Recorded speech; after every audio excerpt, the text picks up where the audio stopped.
Look at that, you had it there, isn't it? The Nigeria's poultry farmers says they're worried about the economic and health implications of small good poultry into Nigeria, which they say is costing the country about 1 trillion naira. Now they want the government to have what you called a sector-specific policy that would help the country reduce the incidence of small good. So we got small good rice in, then we got poultry and everything else in between. So they're worried about the state of health hazard that we have to get our poultry right. So now they want civil servants and youth to be involved in poultry production, which they consider very simple. So why should Nigeria import poultry from neighboring countries? In particular, Nigeria's closest neighbor to the west.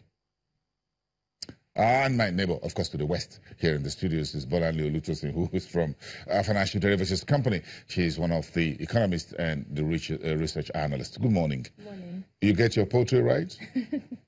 Yeah. Yeah, we're asked to eat more of locally produced poultry, but we're almost all guilty of eating imported, what they call frozen foods. Yeah.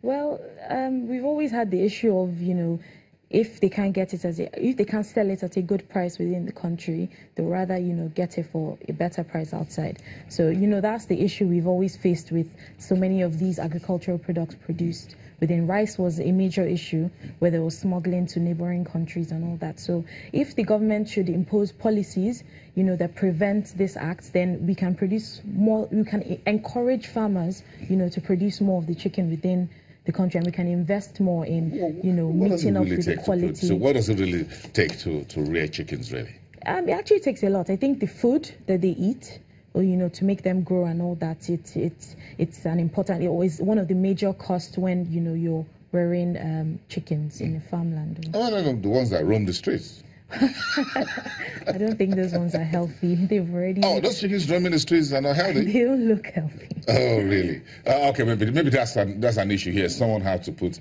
a poultry business together. But I'm not sure it's such an expensive business to start with. Maybe just time that you need. Time, yes. To grow, to grow them, to keep them within, because chickens are... water them.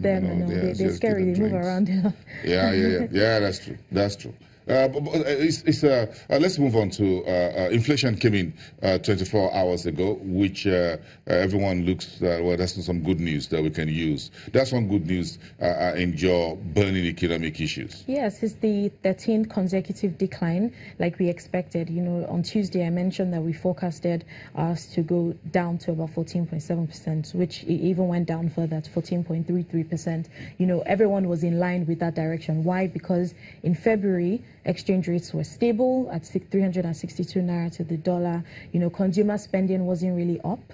There wasn't increased money supply within the system. Credit to private sector is quite low, and also, the number of goods within the country, like produced within the country, also wasn't as high as what we expected. And most of all, the major cost, logistic cost as well.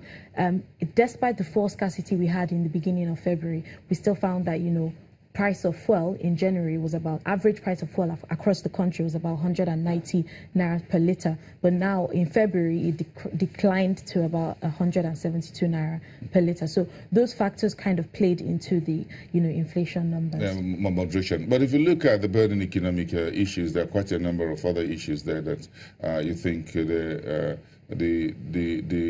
approval by the Senate of 4 new members for the MPC, which will likely now be next week, and there are concerns how this will affect investors' perception of Nigeria.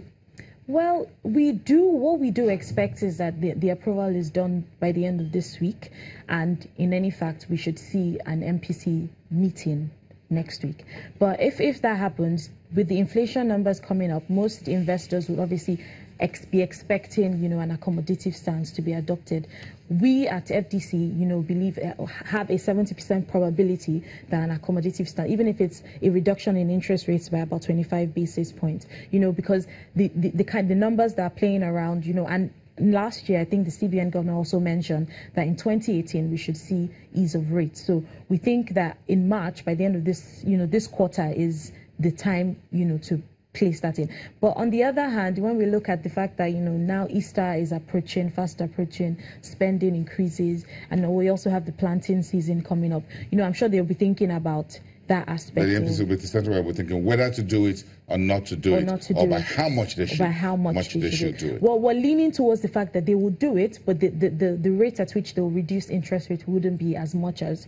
Maybe just to keep everybody quiet. Just to, exactly. Put a finger in the water to test whether... Put a toe in the water and find out whether it's really hot or lukewarm. And that's just it. Exactly. And also, the aspect of credit to the private sector is a major issue. We find that the cost of loans or the cost of borrowing is very high within the country. Also, to spearhead, the GDP growth, we expect that, they're thinking about credit to the private sector, increasing credit to the private sector. But then again, we also had the issue with the banks, high NPLs and all that. So how do we motivate banks to actually loan to, the private sector? Inflation at a sluggish level over a 13-month period, that's a year and a month. How does it affect me? Well, there's no direct impact to consumers, the individuals within the country. If the government specifically, regarding commodity prices, if the government specifically targets, agricultural loans, that's when we should see, an impact on commodity prices and you as an individual that goes to purchase some of these commodities within the market. If we see a case, loans are increased at a cheaper rate, for the agricultural sector, agricultural producers, farmers and all that. That's when we should see an impact within. So technically, we've been talking to the numbers because I'm not too sure we have agri-targeted credit system. There are talks about it, but we haven't really seen any, action taken, regarding the agricultural loans. We've had the CBN governor, even the government mentioned the fact that, they're giving specific loans to the agricultural sector to motivate even young people to start producing, agricultural goods. Part of, the diversification process. But we haven't really felt the impact of this as of maybe folks haven't really gotten the money. Well, that's another argument.